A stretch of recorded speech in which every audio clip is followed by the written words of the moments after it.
আচ্ছা, আগের দিন আমরা আলোচনা করেছিলাম মানুষের শ্বসন কৌশল বা মেকানিজম অফ রেসপিরেশন সম্পর্কে। সেখানে আমরা দেখেছি যে প্রশ্বাস বা ইন্সপিরেশনের মাধ্যমে কিভাবে পরিবেশের বায়ুমণ্ডল থেকে অক্সিজেন সমৃদ্ধ বাতাস ফুসফুসে গৃহীত হয়, হ্যাঁ, এবং কিভাবে নিঃশ্বাস প্রক্রিয়ায় কার্বন ডাইঅক্সাইড সমৃদ্ধ বাতাস ফুসফুস থেকে পুনরায় বায়ুমণ্ডলে নির্গত হয় তার প্রক্রিয়া আলোচনা করেছি। কিন্তু আমাদের বহিঃশ্বসনের বা এক্সটার্নাল রেসপিরেশনের উদ্দেশ্য কিন্তু এখনো পর্যন্ত সফল হয়নি। এই এক্সটার্নাল রেসপিরেশনের উদ্দেশ্য কি? উদ্দেশ্য হলো অক্সিজেনকে প্রত্যেকটা কোষে কোষে পৌঁছে দেওয়া, যার ফলে কোষের মধ্যে জমা থাকা খাদ্যবস্তু অক্সিজেনের উপস্থিতিতে জারিত হয়ে শক্তি তৈরি করতে পারবে এবং সেই শক্তি দিয়ে আমরা বিভিন্ন কাজকর্ম করতে পারব। তাহলে আমাদের পরবর্তী যে আলোচনার বিষয় সেটা হচ্ছে ফুসফুস থেকে কোষে অক্সিজেনকে প্রেরণ করতে হবে। পরিবেশের বায়ুমণ্ডল থেকে অক্সিজেনকে আমরা ফুসফুসের বায়ুথলিতে গ্রহণ করেছি, এরপর সেই অক্সিজেনকে ফুসফুস থেকে কোষে প্রেরণ করতে হবে। ফুসফুস থেকে কোষে অক্সিজেন পরিবাহিত হবে কার মাধ্যমে? না, রক্তের মাধ্যমে। রক্ত তাকে বয়ে নিয়ে যাবে। কিভাবে? না, ফুসফুসের মধ্যে যে অসংখ্য বায়ুথলি বা অ্যালভিওলাই রয়েছে, অক্সিজেন তার মধ্যে সঞ্চিত আছে। এই প্রত্যেকটা ফুসফুসীয় বায়ুথলিকে বেষ্টন করে অসংখ্য রক্তজালিকা রয়েছে। তো ফুসফুসের বায়ুথলিতে গৃহীত অক্সিজেনের যে পার্শ্বচাপ বা পার্সিয়াল প্রেসার, সেটা হচ্ছে প্রায় 66 মিলিমিটার এইচজি। এটা ফুসফুসের বায়ুথলির ভেতরের ছবি। সেখানে অক্সিজেনের পার্সিয়াল প্রেসার হচ্ছে 66 মিলিমিটার এইচজি। এখানে এই পার্সিয়াল প্রেসার বা PO2 বা অক্সিজেনের পার্শ্বচাপ বলতে কি বোঝায়? না, আমরা যখন শ্বাসক্রিয়ার মাধ্যমে অক্সিজেনকে বায়ুমণ্ডল থেকে টেনে নিয়েছি, তখন পরিবেশের বায়ুমণ্ডলে যা যা উপাদান আছে সবকেই তো টেনে নিয়েছি, বেছে বেছে তার অক্সিজেনটা গ্রহণ করিনি। তাতে নাইট্রোজেন থাকতে পারে, হাইড্রোজেনও থাকতে পারে, কার্বন ডাইঅক্সাইড থাকতে পারে, জলীয় বাষ্প আছে, ধূলিকণা আছে, হ্যাঁ, অক্সিজেন আছে, সবই আছে। তার মধ্যে অক্সিজেন এককভাবে যেটুকু চাপ দেয়, that depends upon the concentration of oxygen.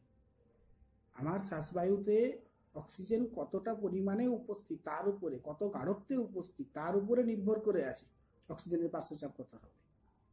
অর্থাৎ অক্সিজেন এককভাবে যেটুকু চাপ দিচ্ছে সেটা হচ্ছে 66 মিলিমিটার এইচ।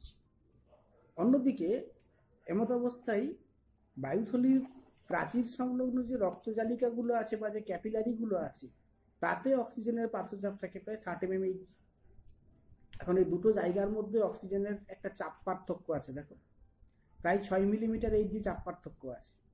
আর এই বিপুল চাপ পার্থক্যের কারণেই ব্যাপন প্রক্রিয়ায় অ্যালভিওলাই থেকে অক্সিজেন রক্তজালিকার রক্তের মধ্যে প্রবেশ করে। অর্থাৎ প্রথমেই আমরা অক্সিজেন পরিবহন আলোচনা করতে গিয়ে প্রথম পয়েন্টে যেটা আলোচনা করলাম সেটা হচ্ছে entry of O2 into blood. ফুসফুসের বায়ুথলি থেকে অক্সিজেন কিভাবে রক্তের মধ্যে প্রবেশ করবে তার প্রক্রিয়া। নেক্সট স্টেপে আমরা রক্ত দ্বারা পরিবহনের পদ্ধতিটা আলোচনা করব। সেটা কি না, transport of O2 through blood. রক্তের মধ্য দিয়ে অক্সিজেনের পরিবহন দুটো ভাবে হতে পারে। একটা ভৌত দ্রবণ হিসেবে পরিবাহিত হতে পারে বা ফিজিক্যাল সলিউশন হিসেবে। ভৌত দ্রবণ বা ফিজিক্যাল সলিউশন হিসেবে অক্সিজেন কিভাবে পরিবাহিত হতে পারে? না, অক্সিজেনের জলীয় দ্রবণ তৈরি করার একটা ক্ষমতা আছে, অর্থাৎ জলে দ্রবীভূত হওয়ার একটা ক্ষমতা আছে। অক্সিজেনের জলে দ্রবীভূত হওয়ার ক্ষমতা আছে বলেই তো জলজ প্রাণীগুলো জলে দ্রবীভূত অক্সিজেন দিয়ে শ্বাসকার্য চালাতে পারে। তেমনি আমাদের রক্তে অক্সিজেন প্রবেশের পর রক্তের যে রক্ত রস বা প্লাজমা রয়েছে, সেটা তো রক্তের একটা জলীয় অংশ। রক্তের এই জলীয় অংশের মধ্যে প্রবিষ্ট অক্সিজেনের 3% দ্রবীভূত হয়ে যায়। অর্থাৎ ফুসফুসীয় বায়ুথলি থেকে যতটা অক্সিজেন রক্তের মধ্যে প্রবেশ করেছে তার 3% অক্সিজেন রক্তরসের জলীয় অংশের মধ্যে দ্রবীভূত হয়ে যাবে। বাকি পড়ে থাকবে 97% অক্সিজেন। সেই 97% অক্সিজেন কিভাবে পরিবাহিত হবে? না, আরবিসির মাধ্যমে, লোহিত কণিকার মাধ্যমে পরিবাহিত হবে। লোহিত কণিকার মধ্যে একটা সংযুক্ত প্রোটিন থাকে, তার নাম হচ্ছে হিমোগ্লোবিন। এই হিমোগ্লোবিন এর ভ্যালেন্সি হচ্ছে 4, যোজ্যতা হচ্ছে 4। যেহেতু হিমোগ্লোবিনের যোজ্যতা 4, তাই হিমোগ্লোবিন একসঙ্গে 4 অণু অক্সিজেনকে ধারণ করতে পারে। এই 4 অণু অক্সিজেন ধারণ করতে পারে বলেই যে যৌগটা উৎপন্ন হয় তার সংকেতটা হবে Hb4OH। এই Hb4OH হচ্ছে অক্সি হিমোগ্লোবিন কম্পাউন্ড। কি বললাম? অক্সি হিমোগ্লোবিন যৌগ বা অক্সি হিমোগ্লোবিন কম্পাউন্ড। তার মানে প্রতি লোহিত কণিকাতে উপস্থিত প্রতি অণু হিমোগ্লোবিন তার সঙ্গে 4 অণু করে অক্সিজেন যুক্ত করতে পারে। এই 4 অণু অক্সিজেনের সংযুক্তি ধাপে ধাপে হয়।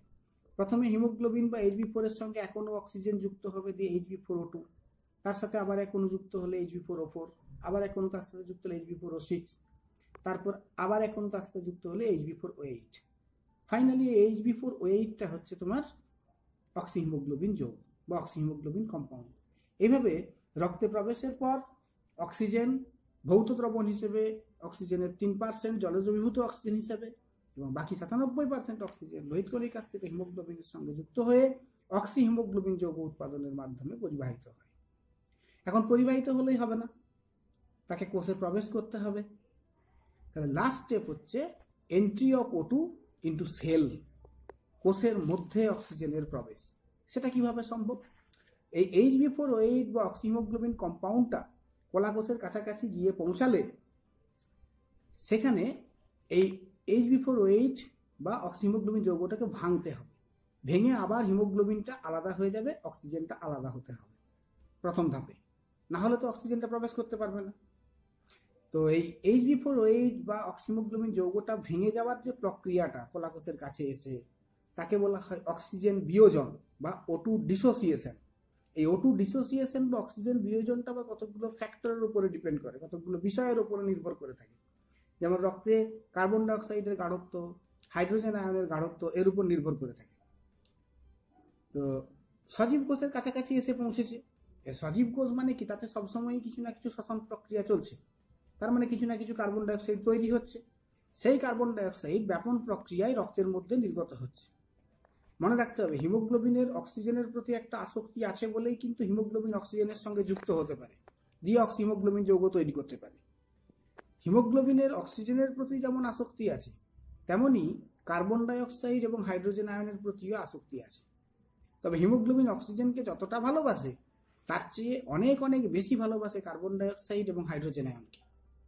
তাই সজীব কোষের কাছাকাছি এসে পৌঁছানো মাত্রই সেখানে যেই কার্বন ডাইঅক্সাইড আর হাইড্রোজেন আয়নের গাঢ়ত্ব বেশি পায়, সঙ্গে সঙ্গে অক্সি হিমোগ্লোবিন যৌগটি ভেঙে গিয়ে অক্সিজেনটি আলাদা হয়ে যাবে এবং হিমোগ্লোবিন ওই হাইড্রোজেন আয়নের সঙ্গে যুক্ত হয়ে HHB কমপ্লেক্স অথবা কার্বন ডাইঅক্সাইডের সঙ্গে যুক্ত হয়ে কার্বামিনো হিমোগ্লোবিন যৌগ তৈরি করবে, দিয়ে আবার বিপরীত পথে ফিরে আসবে, কার্বন ডাইঅক্সাইডকে ফিরে আনবে ফুসফুসকে। মাঝখান থেকে আবার অক্সিজেনটা তো ফ্রি হয়ে গেল। এখন রক্তের মধ্যে ফ্রি অক্সিজেনটার পার্শ্বচাপ হবে 100 mmHg প্রায়। অন্যদিকে কলাকোষের মধ্যে অক্সিজেনের পার্শ্বচাপ থেকে 60 mmHg, অর্থাৎ দুটো জায়গার মধ্যে প্রায় 40 মিলিমিটার Hg চাপ পার্থক্য থাকবে। আর এই বিপুল চাপ পার্থক্যের কারণেই ব্যাপন প্রক্রিয়ায় রক্তজালিকার রক্ত থেকে অক্সিজেন কোষের সাইটোপ্লাজমের মধ্যে প্রবেশ করবে, অর্থাৎ আমার উদ্দেশ্য সফল, কোষে অক্সিজেনের প্রবেশ ঘটল।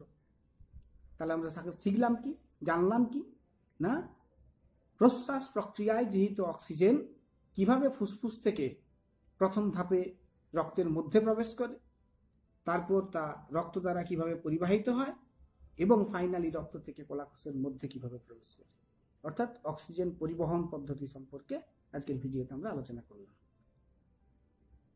Thank you.